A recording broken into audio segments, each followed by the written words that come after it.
Tom Brady is back. Tom Brady is back after 6 weeks. I think it was 6, 7 weeks of being retired. He comes back. He left the door open. He was on numerous podcasts, on his own podcast, talking about, you never know if he would. They asked him if he was going to retire, if he was ever, if there's ever a possibility of him coming back.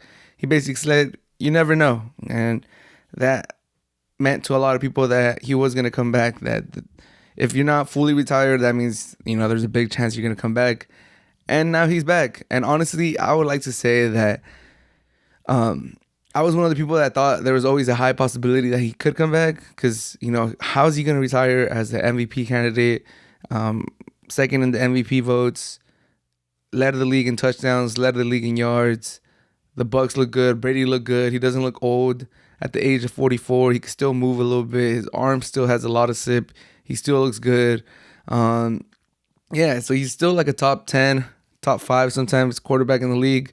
When he's hot, he could be like top 3 quarterback in the league. He's the smartest quarterback in the league still. So there's no reason for Brady to quit other than just to ensure that he could retire and say that he never sucked. He never sucked. He played his whole career. He played up to the age of 44, and he never sucked. He beat Father Time. He basically, if he would have stayed retired, he would have beaten Father Time. He would have played to the age of 44, which is pretty unheard of for a quarterback, and he would have never sucked. He would have been good until his last days. But I think that's harder to process because you want to play till you can't. Till they tell you that, like, all right, you know what, like, you're gonna be a bench, or you're gonna have to give us some money back. Like, it's hard for the greats to walk away when they're still good. So that's why I thought it was hard for Brady to just leave like that.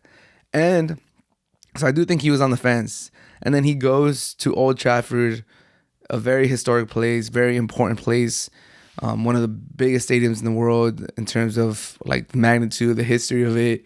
And he goes and watches another GOAT, Cristiano Ronaldo. And Cristiano Ronaldo puts on a show in front of Tom Brady, scores 3 goals. You can see there's videos of Tom Brady clapping it up for Ronaldo, being impressed. He probably got, riled up with the environment. He saw the crowds going crazy.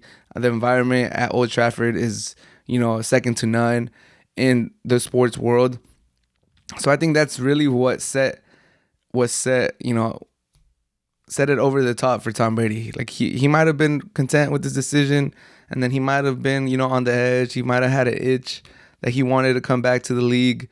And then he sees Ronaldo doing that at the age of 37, which is almost as impressive or even more impressive than Brady playing to the age of 44.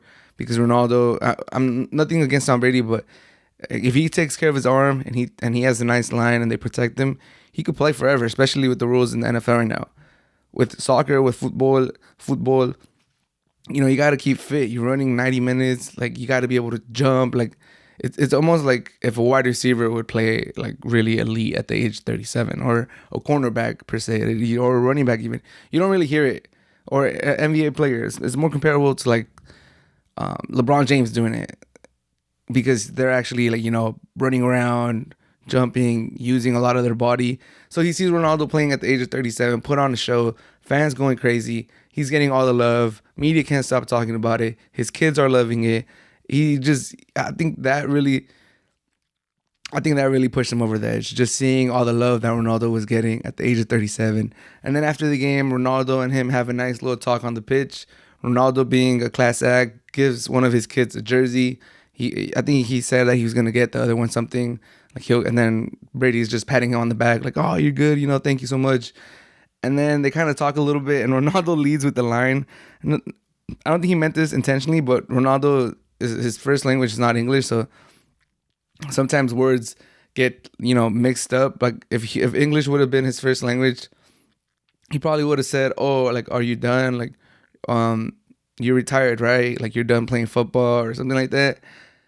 But he said, "Oh, and you're finished, right?" Or something along he used the word finished. And although finished does mean like you're done, it also kind of gives the impression that, oh, you're finished, like you're washed, kind of. And like, if that Brady could have interpreted it that way, is what I'm trying to say.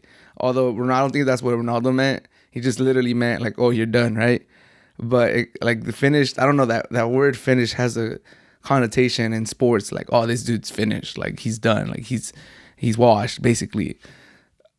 And Brady had a little response where he's like, like I don't know exactly what he said, but look like, oh, maybe, or one more year or something like that. And then the day after, he breaks the news saying that, you know, he wants to come back and this is not it for him and he's coming back to the Bucks. So, like I said, I'm not overly surprised. I will say I was surprised because it was so soon. I did think he was gonna come back before the season started. So this was like I did kind of like scream.